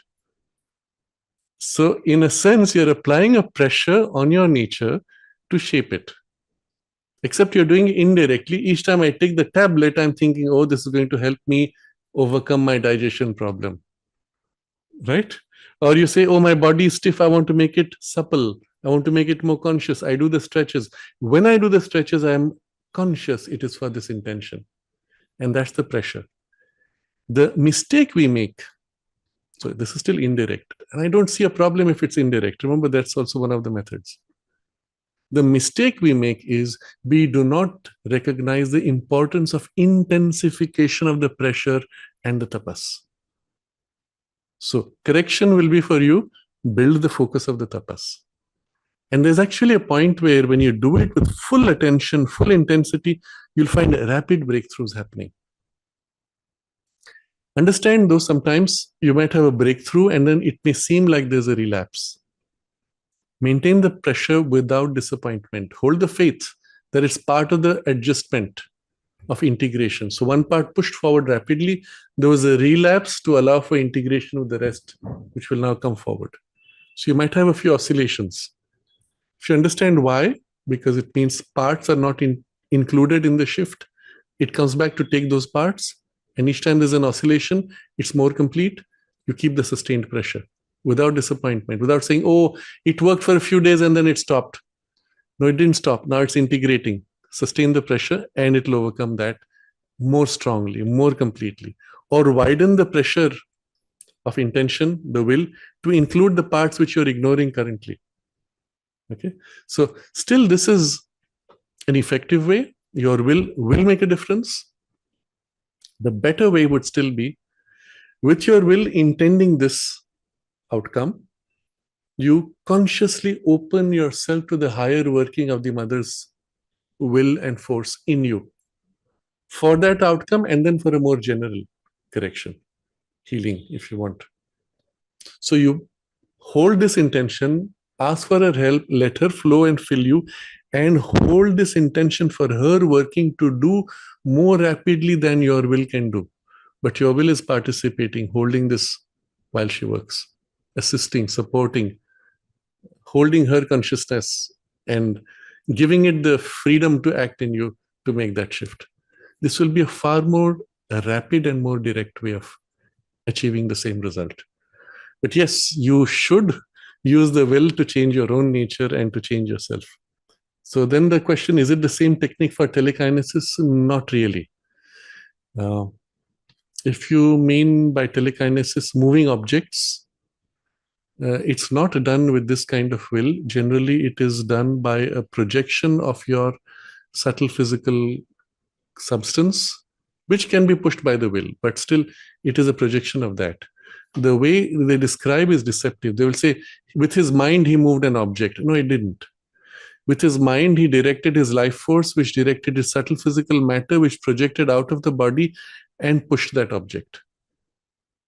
It's not mind acting on matter. It is subtle physical matter acting on subtle physical matter. So the method is different. Rajesh has an interesting experience. I was once playing a game of pool. Every time I held the desire to win in my heart, the game started to turn in my favor. But I felt this action broke my alignment with the divine Shakti. Do you have any insights on this experience? Yes, absolutely. But you see how it works. There's a shift in your consciousness which has the effect on the outcome. So if you felt that it was breaking alignment with the divine Shakti, I would simply say you have a choice at that point. You can say, all right, I will only stay aligned with the working of the Shakti and let her choose. Or you can say, let me see how far this can go and whether from this poise I can find a new alignment with the Shakti. You'll have to feel. You'll have to see which one. If you feel comfortable, I would even experiment with that. How far can I take this? That I make it win. And then from this poise in where I feel, oh, I'm making it win, and I has asserted itself in a way that has broken the link. But that link which I had was from a part of me which was much more passive. This part is more active. Can I build a link from this active part to her? So rather than going back to a passive poise, which is good, but it's not complete, can I awaken a link with her from my active parts? Probably that would be the correction which might be more useful. Vaibhav says how to heal someone psychologically who have had bad parents and heal their childhood trauma. Yes, it is a more complex question because a lot depends on the person wanting to heal also. And for the person to recognize also the nature of which part the problem exists. There's the couple of, or maybe 3 talks, if I remember right, on the theme of healing childhood trauma. You might want to look at those where the matter has been dealt with more elaborately. But it may not be enough to simply say, I will open myself and it will happen. The reason being, in the parts where the trauma is embedded, you are unable to open yourself. So it will still work, but it will work in a very, very, very, very slow process because the part which is closed to the action of the force is refusing actively. And then it's a long process. How can you open that part? If you can, it will be rapid. But assuming you can't because you're not even conscious of the part, the trauma being such that there's a reflex of the muscle tightening. So it's an emotional reflex blocking. And then even the working of the mother's force has to take a long and indirect route. That's where some external devices can be helpful to begin the opening process. And initially it would be just becoming conscious and then slowly, gradually doing this movement of opening. For that, a skilled person who understands this process also, the spiritual process, can be a helpful guide externally.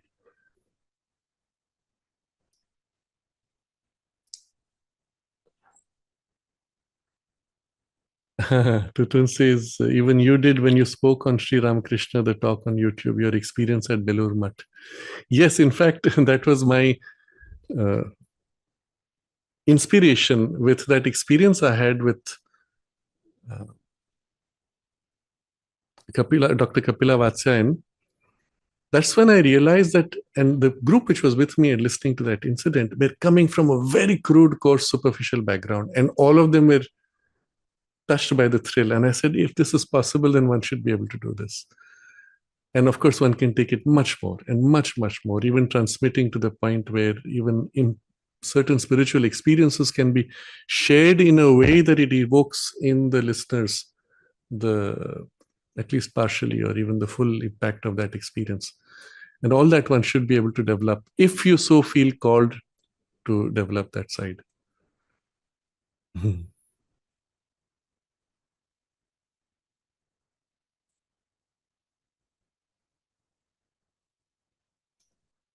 So Mahesh is asking, we are normally influenced by nature and its tendencies and need to put a lot of will and effort to rise above it and connect to the divine. Does this mean nature is generally an inhibitory force?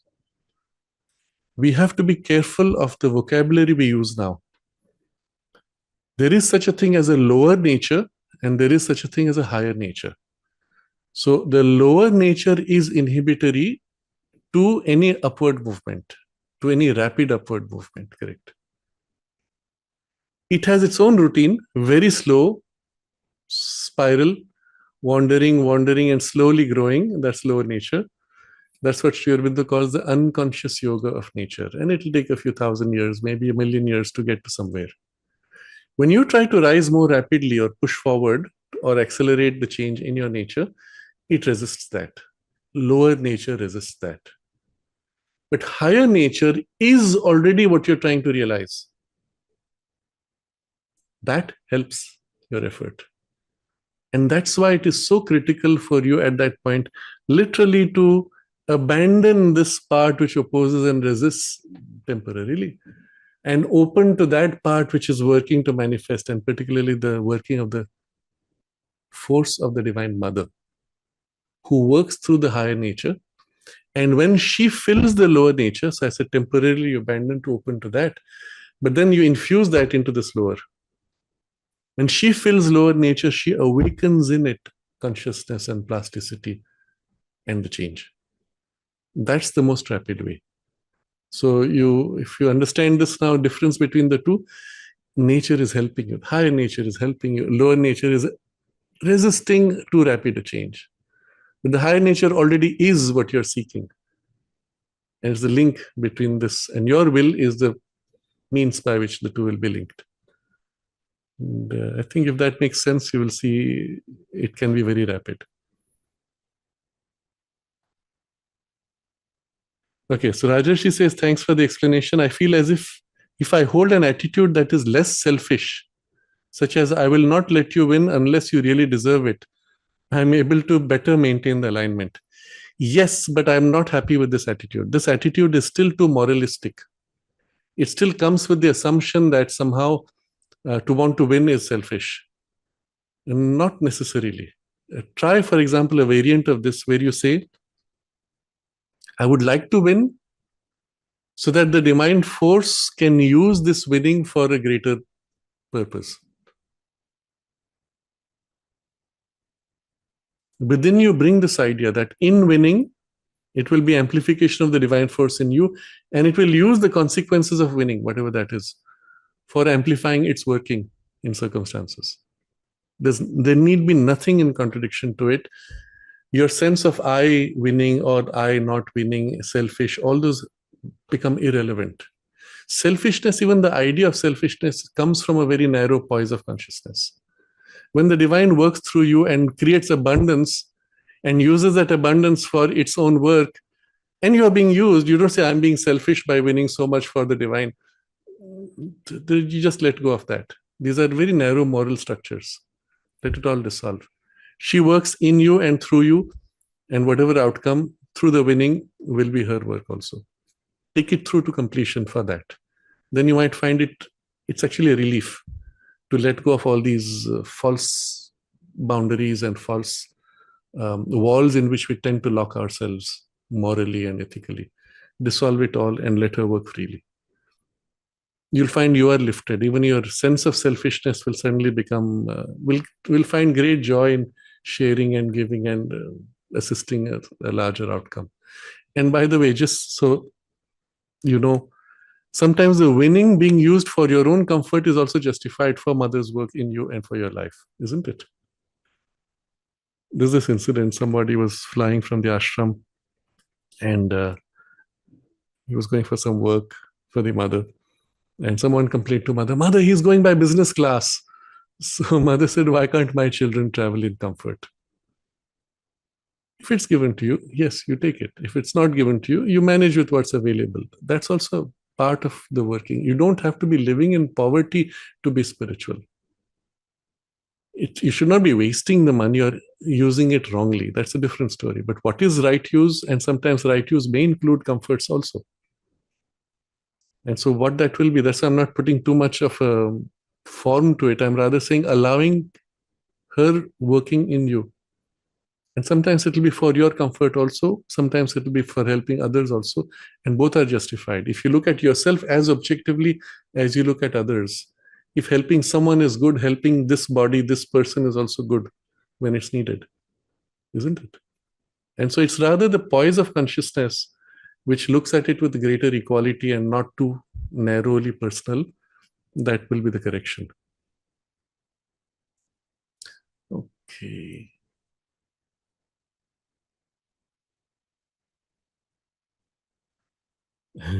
Okay, conservative says, when referring to opening to the mother and Sri Aurobindo, I feel like a concrete block, not a single bit of opening, what to do.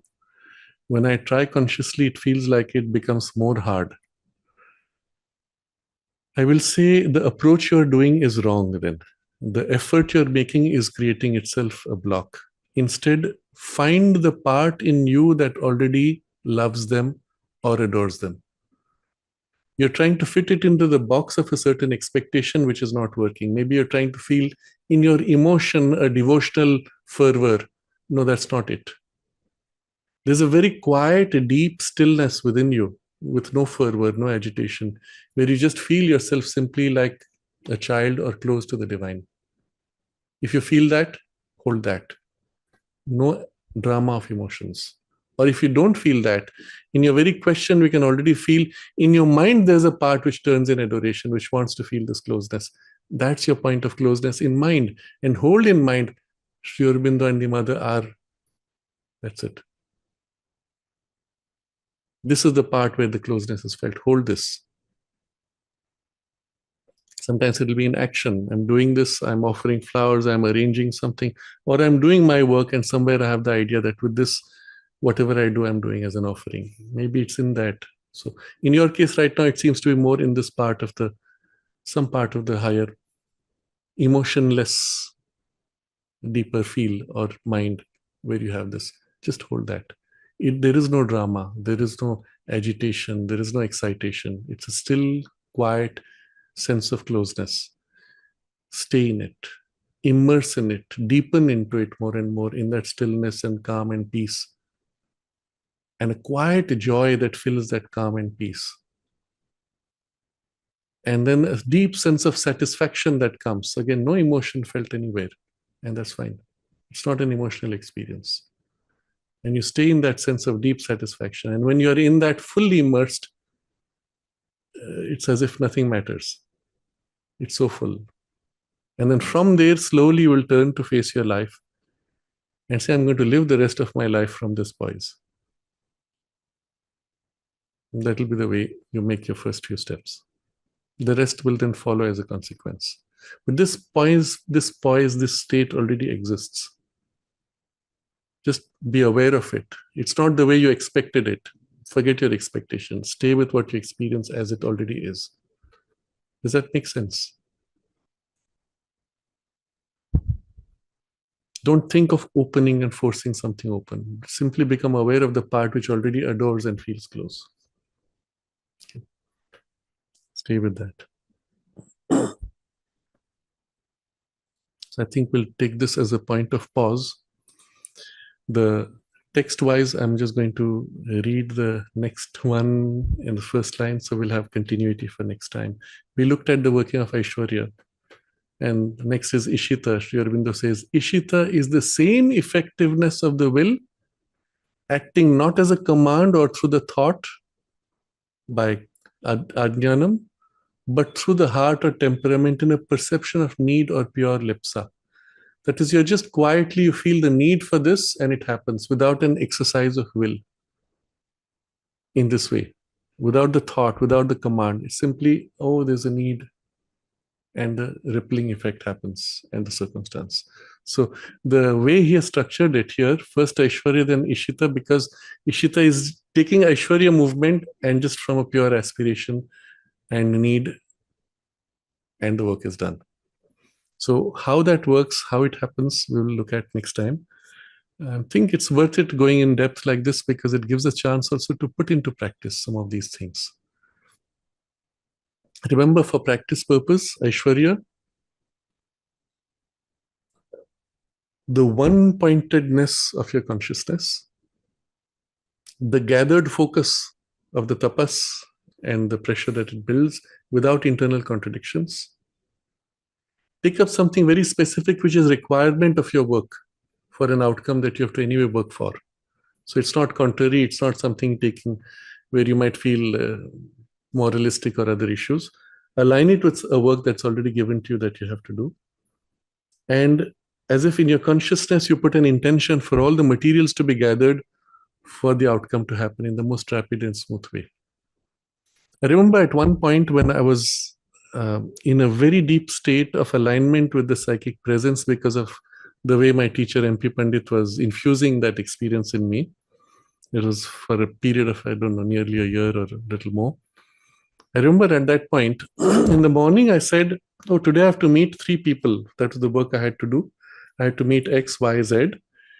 And in my mind, I thought, oh, for X, I'd have to go there, then I have to go to Y. Then I stopped thinking. And I said, I have just to meet, held the intention X, then Y, then Z. I stepped out of the house and X was cycling by. I stopped him, finished the work. I walked to the corner on the way to the ashram and Y was standing there. I finished the work. And a few minutes later, I met Z and it was done. I don't even remember who they were now. The detail was not important, but the smoothness and ease with which the things fell into place, I said, wow, this is so beautiful. I wish every day could be like that. But it was the natural outcome of that poise, of that state, without even an imposed will. It was much closer to the Ishita state. But it was easy and natural because the consciousness was at that moment, for that period, very closely, easily centered, close to that presence. But the same thing you could do with a slight intention of the will. We will say, okay, this needs to be done, that needs to be done. Don't fix too rigidly the circumstances. Hold the intention and put very quietly in stillness and calm a certain pressure for that outcome.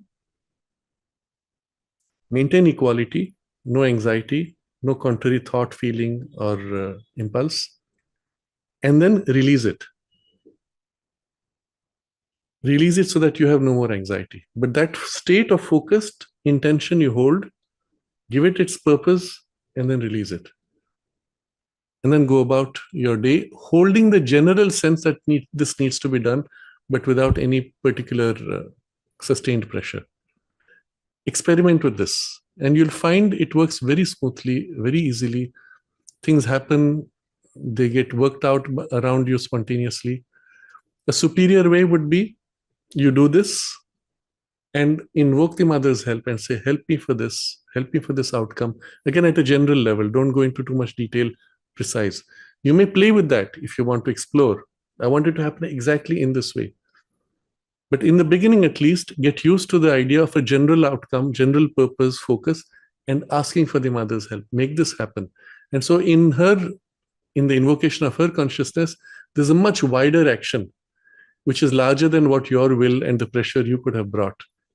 But something greater, grander, more comprehensive comes, often with an outcome more than you could have conceived, more smooth and more beautiful. So this is something you could explore and experiment with. And increasingly, the goal should become for you to become transparent so that what she chooses, what she wills, more and more will work out. But initially, your choice has to lead the way. And your higher part, your higher choice. I think I will leave this as a homework for those who would like to explore this. And We'll continue this topic next time. Let's take a moment to concentrate. We looked at many examples of what Sri Aurobindo and the Mother did for humanity, particularly this whole massive turn that they brought about in the destiny of humanity and the whole turn towards the next step in human evolution, and a massive shift. And all the other dreams which Sri Aurobindo has spoken of, which also he worked for in this way, beginning with India's freedom, the rise of Asia, and awakening, worldwide awakening to the higher spiritual possibilities, India's gift of spirituality to the world, and then the next step in human evolution. All these things he worked for, and he has put the pressure is still on, it's still working. And the consequences we will see rapidly over the next 100, 200 years, which in evolutionary terms is very rapid. People say again and again, oh, in the last 100 years, humanity has grown so much, not realizing it's the outcome of the avatar's action on humanity. Nowhere before you see that kind of rapidity of change, isn't it? And now in the last 5 years, you've woken up, humanity has woken up much more than in the last 50 years. And that's also because of this pressure working. So just recognize that this is not something which we have done. We have not even tried. We would rather have gone to sleep and lived in the past. But it is the action of the working of the force and the will that Sri Aurobindo and the Mother have infused on humanity to lift us up. And to be conscious of this allows us to open consciously and then, of course, participate more rapidly. But at the very least, we can be grateful. And in gratitude, let's concentrate for a moment.